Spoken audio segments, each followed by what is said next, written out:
यसले चाहिँ ट्याक्क पर्जल यसले चाहिँ अर्ग्यानिक टिप्न गइरहेछ। केही देख्नु हुँदैन, यसलाई अर्ग्यानिक भइहाल्छ। जान्छ जान चढ्छ। यसलाई बिहाङ भन्छ हाम्रोतिर, अब उता पहाडतिर के भन्छ है कमेन्ट गर्नु होला। अब बाघहरू आउलै अलि नडराई टिप।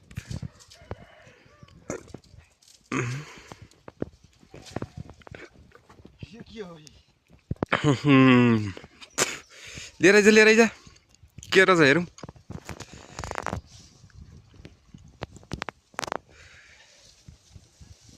लेखो पुरै सैलुङ हो यो, दोलखा सैलुङ। हामी चाहिँ घर जाने क्रममा यस्तो चिज भेट्यौँ। यो चिज के रहेछ भनेर अवलोकन गर्दाखेरि पानी अमला पनि होइन, के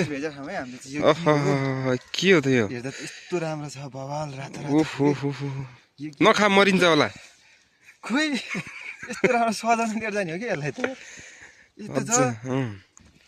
बाइक साइक रोकी भए पनि उ गोरा कहाँबाट देख्यो यो? औषधि जस्तो पनि छ, सजाउने जस्तो यस्तो ट्याक। खा त खा, कस्तो हुँदो रहेछ। ट्राई हेर्नु त। गुलियो हुन्छ होला बेसारी, खा। अमिलो अर्ग्यानिक 12 बजेको मिठो।